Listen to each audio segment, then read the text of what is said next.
오늘의 주요 뉴스입니다. 새만금 세계잼버리가 어젯밤 윤석열 대통령 부부가 참석한 가운데 개영식을 열고 본격적인 일정에 들어갔습니다.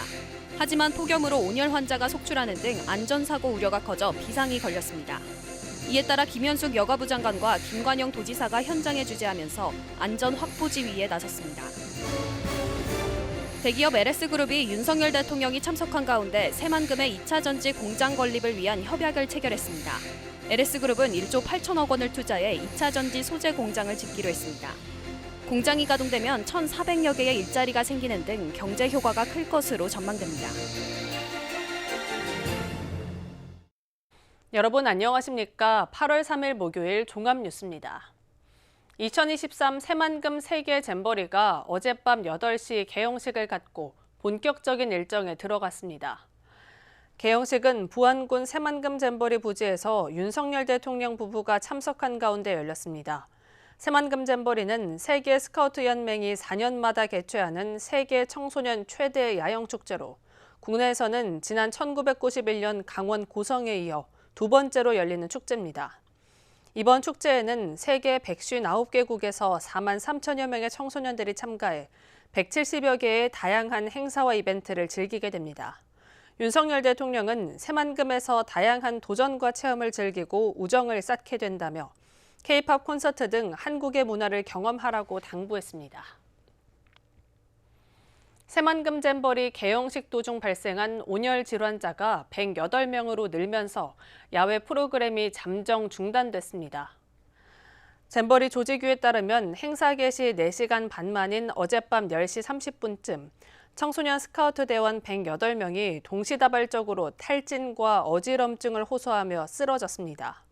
조직위는 온열 질환자가 늘자 야외 프로그램을 잠정 중단하고 수상 활동이나 실내 활동, 도내 14개 시군을 방문하는 연계 프로그램 위주로 운영할 계획입니다. 한편 탈진과 고열을 호소한 108명의 참가자들은 병원으로 긴급 이송됐고 응급조치 뒤 야영장으로 돌아왔습니다. 한덕수 국무총리가 잼버리 대회에서 온열 질환자가 대거 발생하자 김현숙 여성가족부 장관에게 현장 안전을 직접 챙길 것을 긴급 지시했습니다. 한 총리는 오늘 김현숙 여성가족부 장관에게 대회가 끝날 때까지 현장을 지키며 159개국 참가자 4만 3천 명의 안전을 확보하라고 지시했습니다. 이어 마지막 참가자가 안전하게 새만금을 떠날 때까지 총책임자로서 현장에 머물며 필요한 모든 조치를 신속하게 시행하라고 덧붙였습니다. 또 매일 정례 브리핑을 통해 현장 상황과 조치 내역을 국민과 언론에 투명하게 알리라고 지시했습니다.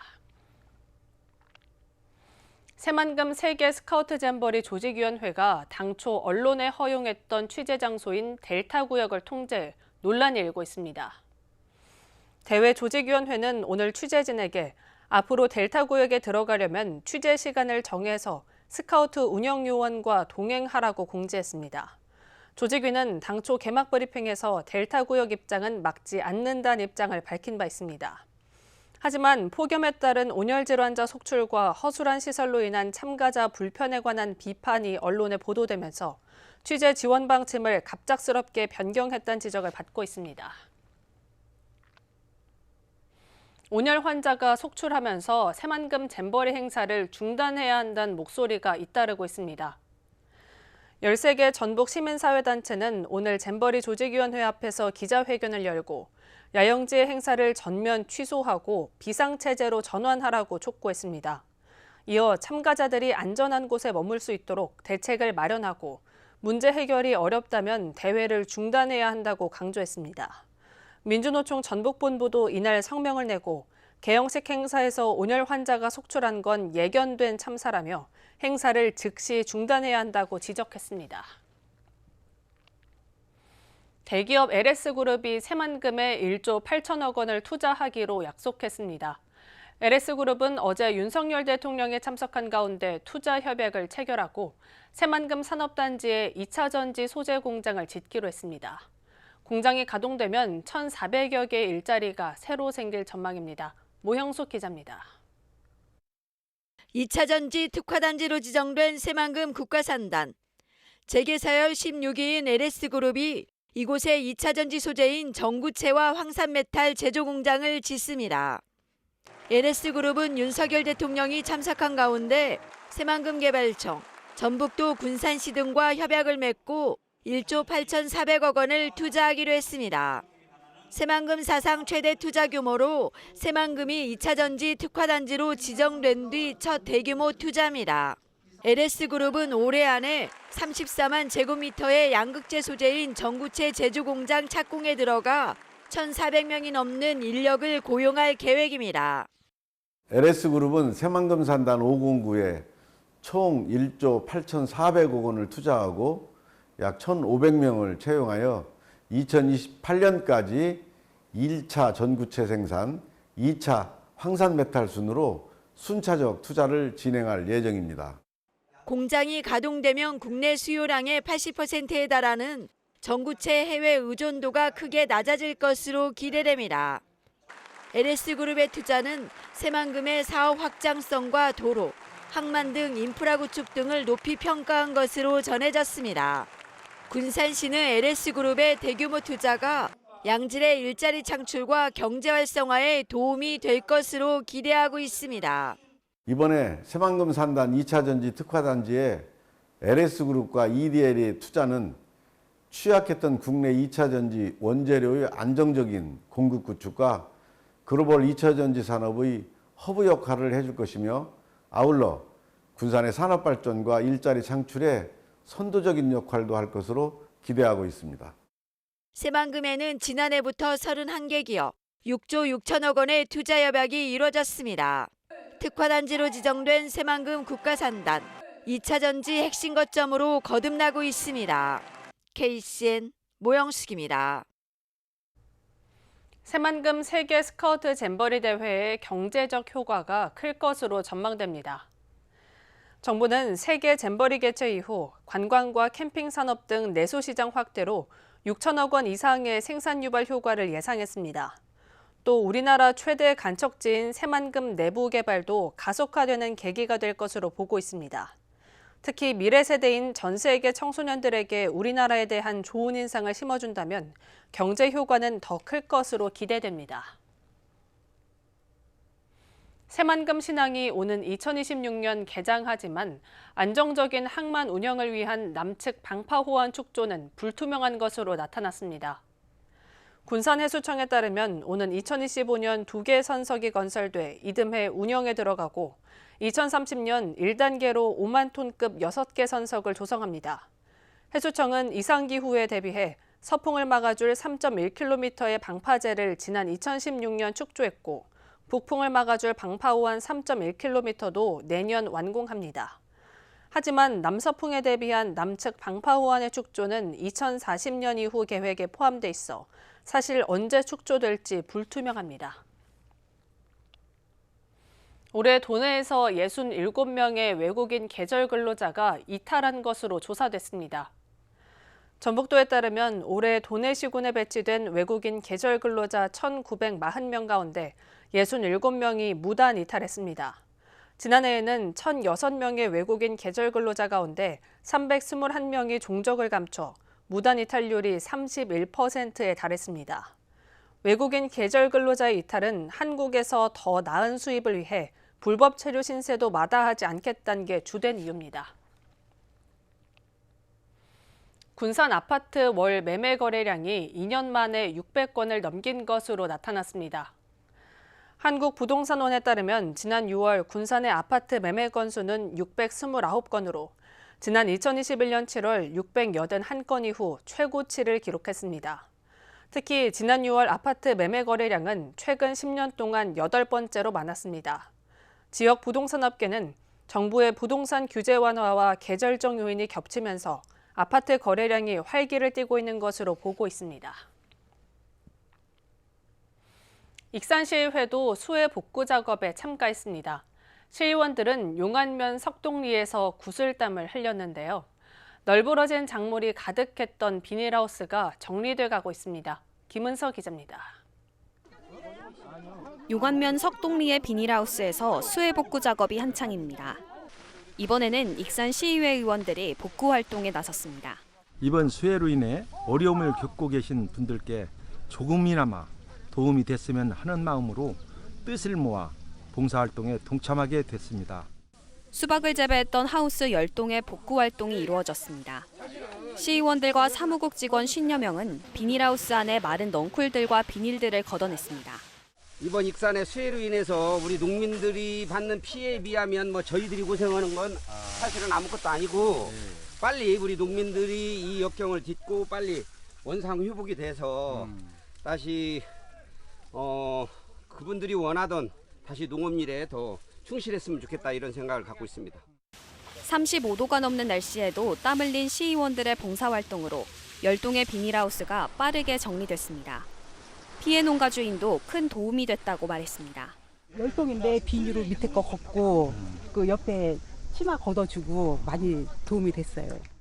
시의원들은 현장에 와보니 농민들의 걱정을 덜어주고 싶은 마음이 절실하게 든다며 수해 농가에 적극적인 지원을 해주겠다고 말했습니다. 저희 익산시 의회에서는 조그마한 부분이라도 전부 챙겨서 어려움이 없도록 함께 예산 부분에 있어서는 최선을 다하겠다는 말씀을 드리겠습니다. 95% 완료된 익산 수해 현장 복구 작업. 100% 복구를 위해 봉사가 이어지고 있습니다. KCN 김은서입니다. 익산시 망성면에서 피해복구 보상대책협의회가 출범했습니다. 협의회는 집중호우 피해를 입은 가정과 농가의 신속한 복구를 위해 구성됐습니다. 협의회는 피해 농가와 가옥 복구를 위해 정부와 시에 각각 피해액의 40%와 50%를 신속하게 지급해달라고 요청했습니다. 폭염경보가 이어지면서 온열 질환자가 빠르게 늘고 있습니다. 전북도에 따르면 지난 5월부터 도내에서는 온열 질환자가 91명 발생했습니다. 폭염이 시작된 지난 일주일 동안 38명이 병원으로 옮겨졌습니다. 온열 질환 추정 사망자는 지난 1일 정읍과 지난달 29일 군산에서 각각 1명씩 나왔으며 모두 70대와 80대 고령자였습니다. 익산시가 폭염 종합 대응 대책을 추진합니다. 시는 세계반 51명으로 폭염 TF팀을 꾸려 오는 9월 30일까지 운영합니다. 폭염 TF는 노인시설, 보건소 등을 무더위 쉼터로 지정하고 스마트 그늘막 17개를 포함한 167개 그늘막을 마련합니다. 또 사회복지사 등 재난도우미 1,610명과 살수차 4대를 운영하고 다중이용시설 28개소에 얼음과 생수를 비치할 예정입니다. 대조기 기간 해수면 높이가 759m까지 높아질 것으로 예측돼 침수 발생이 우려됩니다. 해양수산부는 보름 대조기 기간인 내일 오전 4시 58분쯤 군산의 수면 높이가 이같이 예상돼 위험예보제 경계 단계를 발령했습니다. 또 어청도는 같은 날 5시 3분쯤 해수면이 6.48m까지 높아질 것으로 예측돼 주의보를 내렸습니다. 이번 보름 대조기는 올 들어 가장 큰 조차가 발생할 것으로 예상되면서 각별한 주의가 요구되고 있습니다.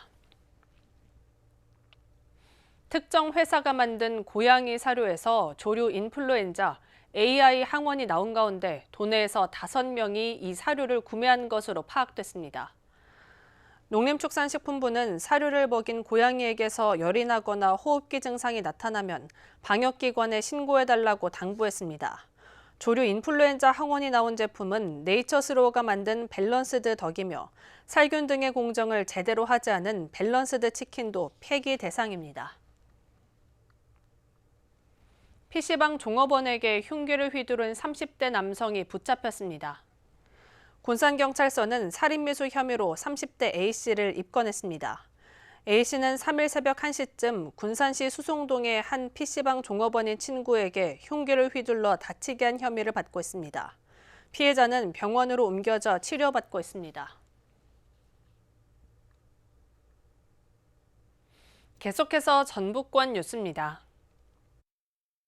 새만금 잼버리 현장에 폭염으로 온열 질환자가 속출하고 있는 가운데 2일 하루에만 304건의 구급 출동이 이뤄졌습니다. 3일 전북도 소방서에 따르면 잼버리 소방서는 개영식이 열린 2일 하루 동안 구급 출동 304건, 구조 1건, 응급처치 18건을 처리했습니다. 도소방본부는 온열 질환자 이송을 감당하기 위해 구급차를 기존 30대에서 36대로 늘려서 운행하기로 했습니다. 김제시 공덕농협이 생산한 한끼 고구마가 3일 미국 수출길에 오릅니다. 한끼 고구마는 김제 황토밭에서 생산된 고구마를 한 번에 먹기 좋게 나누어 찌고 포장한 것입니다. 780kg이 수출되며 이후 반응이 좋으면 물량을 확대할 예정입니다. 앞서 지난 6월 한끼 고구마는 태국에도 수출된 바 있습니다. 도교육청이 학교폭력과 위기학생 상담교원의 업무 경감을 위해 학교폭력 예방지원 홈페이지 늘프무리를 운영합니다. 3일 도교육청에 따르면 늘프무리는 학교폭력 처리와 위기학생 지원에 관한 정보를 모아놓은 홈페이지로 학교폭력 예방에 관한 정보를 이용할 수 있습니다. 학교 예방교육 자료, 피해 학생 상담 지원, 가해 학생 특별교육 등 학교폭력 예방 분야와 심리정서적 고위기 학생의 치유 회복 프로그램, 상담기관을 안내하는 위기학생 지원 두 분야로 나뉘어져 운영됩니다. 지금까지 전북권 뉴스 조아갑니다. 익산의 집중호우 피해로 농축산물 출하가 줄어들자 상추 등의 채소값이 불안정해졌습니다. 농림축산식품부에 따르면 지난달 채소류 물가는 전월 대비 7.1% 오르고 상추값이 83.3%로 가장 많이 올랐습니다. 과일과 육류의 값은 하락하는 반면 채소류의 주 출하지인 논산과 익산의 시설 침수 피해로 가격이 급등한 겁니다. 정식 물량이 출하되기 전까지는 가격 강세가 이어질 것으로 보입니다. 군산 문화도시센터가 전북 산업 관련 기관 3곳과 산업 문화 분야 교류 협약을 체결하고 산업단지의 문화예술 행사를 마련합니다. 시는 한국산업단지공단, 군산 국가산업단지 경영자협의회, 전북산학융합원과 업무 협약을 맺고 산업 문화 분야 교류와 소통을 하기로 했습니다. 이들 기관들은 협약에서 산단의 청년 근로자와 가족을 위한 호원대 K-팝 공연, 스포츠 행사 등을 논의했습니다. 한편 문화공유도시 군산은 법정 문화도시 선정을 위해 기관들과 협력하고 있습니다. 일본 이사카와현 방문단이 익산에 옵니다. 방문단은 일본 청소년 교류단과 함께 지난 2일 전북을 방문했습니다. 방문단은 사흘 동안 도에 머물며 익산 백제 유적지 등을 견학할 예정입니다. 한편 도와 이사카와현은 지난 2001년 교류 협약을 맺고 청소년 교류, 스포츠 등 다양한 교류를 추진하고 있습니다. 익산시는 일자리 정책 우수성을 인정받았습니다. 시는 지난해에 이어 2023년 전국 지방자치단체 일자리 대상에서 우수기관 표창과 인센티브 7천만 원을 받았습니다. 시는 취업박람회, 근로청년수당 등 일자리 활성화 정책으로 연간 고용률을 2021년 30.1%에서 2022년 33.8%로 상승시켰습니다. 다음은 우리 동네 소식입니다.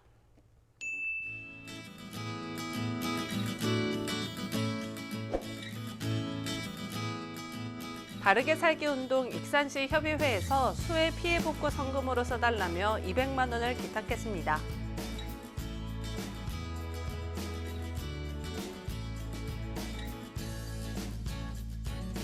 군산시 대하면에 자리한 주식회사 웅이 착한 가게에 동참했습니다.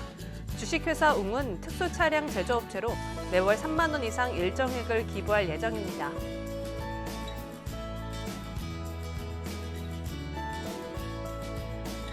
익산시 구시장과 남부시장 활성화를 위해 남부시장 광장 일원에서 누구나 먹방, 익산 구시장 먹거리 축제가 오는 4일부터 5일까지 이틀간 개최됩니다. 축제 기간 동안 소비 촉진을 위해 다이로움 카드 이용 시 10% 추가 적립 이벤트가 진행됩니다.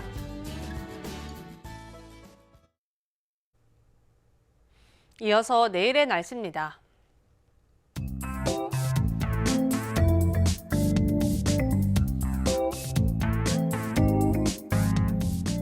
내일 전북은 맑고 전 지역에 폭염경보가 발효되겠습니다.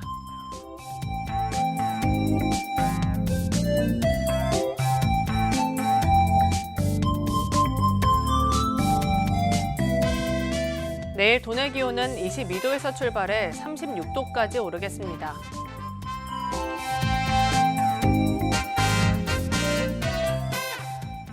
군산은 맑은 가운데 34도까지 오르겠습니다.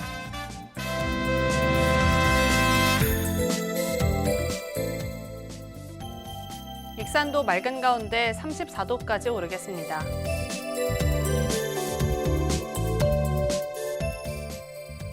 바다의 물결은 서해남부 먼바다에서 최고 3m로 다소 높게 일겠습니다. 날씨였습니다. 이상으로 KCN 종합뉴스를 마칩니다. 정확한 보도로 늘 함께하겠습니다. 시청해주신 여러분 고맙습니다.